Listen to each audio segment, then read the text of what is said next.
সকালের জলখাবারে যদি এরকম একটা নরম তুলতুলে আর মজাদার নাস্তা হয়, তাহলে পুরো দিনটা বেশ ভালোই যায়। তো আজকে আমি বানাবো বান ধোসা।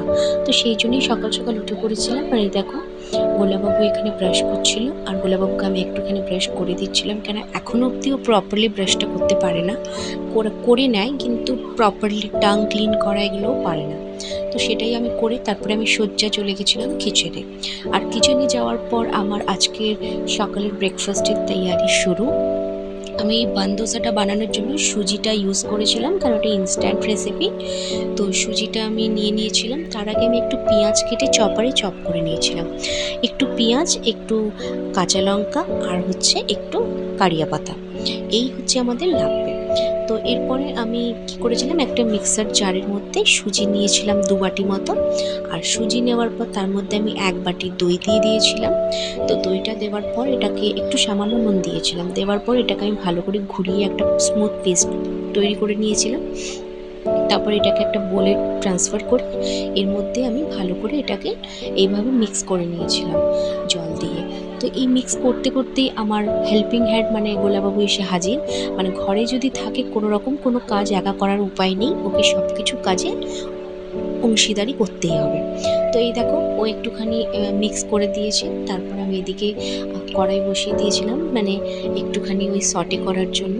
কড়াইয়ের মধ্যে তেল, তার মধ্যে একটু কারিয়া পাতা, সর্ষে আর হচ্ছে চানা ডাল দিয়েছিলাম। এটাকে ভালো করে একটু নেড়ে চেড়ে তার মধ্যে পেঁয়াজটা, কাঁচা লঙ্কাটা দিয়ে দিয়েছিলাম। ব্যাস, এটাকে নাড়াচাড়া করে সামান্য একটু নুন দিয়ে আমি এই মিক্সারটাকে ঢেলে দেবো হচ্ছে ব্যাটারের ভেতরে।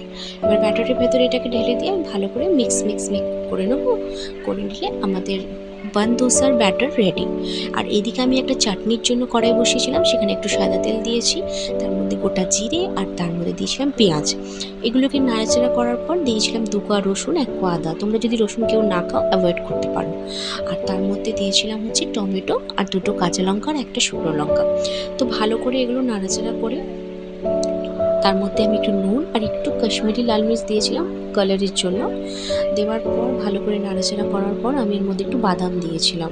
ভাজা বাদাম ছিল আমার কাছে, তো ভাজা বাদাম দিয়েছিলাম। দিয়ে একটু জল দিয়ে এটাকে নরম করে একটা থালায় ঢেলে রেখেছিলাম।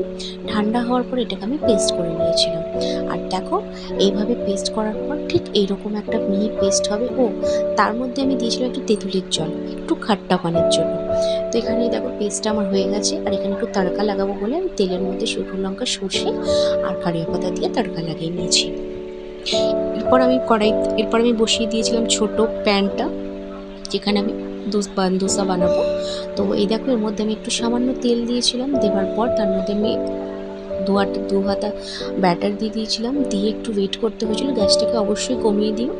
কমিয়ে দিয়ে খানিকক্ষণ ওয়েট করলে সাইডটা যখন দেখবে শুকিয়ে এসছে, তখন এটাকে পাল্টে দিয়ে দেবে। দেখো কীরকম ফুলেছে। আর এটা ঠিক বানের মতো দেখতে বলি, এটা কিন্তু নাম হচ্ছে বান দোসা। খেতে দারুণ হয়। আর এই দেখো, আমার বান দোসা রেডি উইথ রেড চাটনি। তো কেমন লাগলো ভিডিওটা জানিও। ভালো লাগলে লাইক, শেয়ার, কমেন্ট করে দিও। দেখা হচ্ছে একটা নেক্সট ভিডিওতে। টাটা।